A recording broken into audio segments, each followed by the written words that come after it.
올해 8월부터 변경되는 계좌이체 현금 입출금 이건 꼭 알아두세요.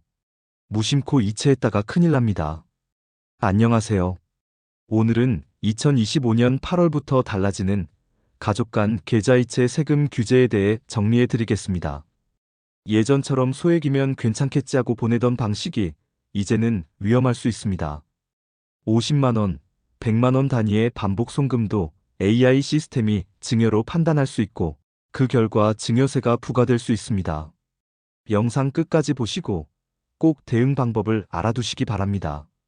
첫째, 2025년 8월부터 국세청은 AI 기반 실시간 감시 시스템을 도입합니다. 이전에는 현금 1천만 원 이상의 고액 거래에 집중했지만 이제는 소액이라도 반복되거나 일정한 패턴이 있는 계좌이체가 모두 감시 대상이 됩니다. 매달 비슷한 금액을 정기적으로 보내거나 여러 번 나눠서 보내는 방식은 특히 주의하셔야 합니다. 둘째, 국세청이 의심하는 거래 유형을 구체적으로 살펴보겠습니다. 첫 번째 유형은 매달 50만 원에서 100만 원 사이 금액을 가족에게 정기적으로 송금하는 경우입니다. 용돈, 생활비, 병원비 등의 명목이라 하더라도 반복될 경우 증여로 판단될 수 있습니다. 두 번째는 고액을 쪼개서 보내는 방식입니다.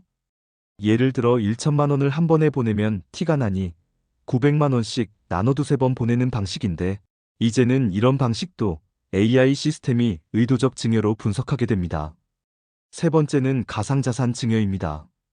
부모가 자녀에게 비트코인이나 이더리움 같은 코인을 무상으로 보내는 경우에도 증여세 대상이 되며 세무조사 시 반드시 출처를 입증해야 합니다.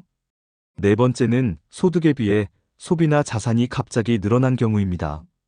예를 들어 월 소득이 200만 원인데 갑자기 2천만 원짜리 가전제품이나 차량을 구매했다면 해당 자금의 출처를 증명하지 못할 경우 국세청은 증여로 판단할 수 있습니다. 다섯 번째는 현금을 인출해 전달하는 경우입니다. 계좌이체가 아니라 현금으로 직접 주는 것도 반복되거나 일정 금액 이상이면 증여로 간주될 수 있습니다. 셋째, 증여세 면제 한도는 10년 기준으로 다음과 같습니다. 배우자는 6억 원까지, 성인 자녀는 5천만 원까지, 미성년 자녀는 2천만 원까지, 그 외 친척은 1천만 원까지는 증여세가 면제됩니다. 하지만 이 한도를 초과하면 초과된 금액에 대해 세금이 발생하게 됩니다. 예를 들어 성인 자녀에게 10년 동안 6천만 원을 보냈다면 1천만 원은 초과분으로 간주되어 증여세가 부과될 수 있습니다. 넷째, 사회 통념상 인정되는 비과세 항목도 있지만 주의가 필요합니다. 생활비, 학자금, 병원비, 경조사비 등은 목적이 명확할 경우 비과세로 인정될 수 있습니다. 하지만 송금할 때 계좌 메모에 생활비, 학원비, 병원비 등 구체적으로 남기지 않으면 국세청은 이를 일반 증여로 해석할 수 있습니다. 예를 들어 송금, 보냄처럼 애매한 메모는 오히려 조사 대상이 되기 쉽습니다. 다섯째, 합법적으로 절세하는 방법을 소개하겠습니다. 첫 번째 방법은 10년 단위 증여 계획입니다. 예를 들어 성인 자녀에게 10년마다 5천만 원 이내로 증여하면 세금 없이 증여가 가능합니다. 이를 20년, 30년에 걸쳐 나눠 진행하면 1억 원 이상도 면세로 이전할 수 있습니다. 두 번째는 차용증을 활용하는 방법입니다. 자녀에게 목돈을 보낼 때는 단순 증여가 아니라 빌려주는 형식으로 설정하고 차용증을 반드시 작성해야 합니다. 차용증에는 금액, 이자율, 상환 시기 등을 명확히 적고 실제로 이자를 입금하거나 상환 계획을 이행해야 합니다. 세 번째는 송금 메모의 목적을 명확히 적는 것입니다.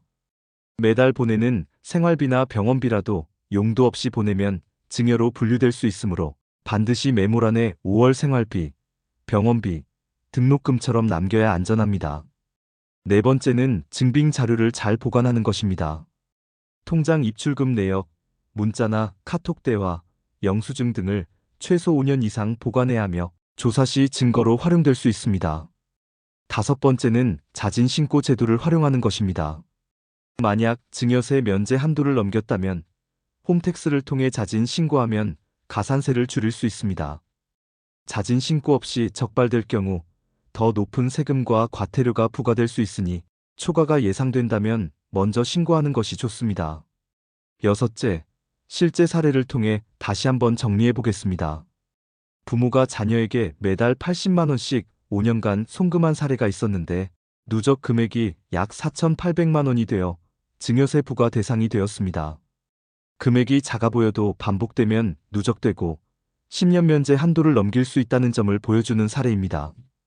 또한 과거에는 1천만 원을 피하려고 900만 원씩 여러 번 나눠 보내는 방식이 흔했지만 이제는 반복 패턴 자체가 문제로 인식됩니다.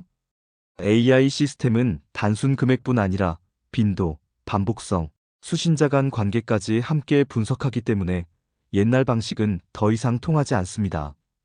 비트코인을 비롯한 디지털 자산을 가족 간에 이전한 경우도 반드시 신고해야 합니다.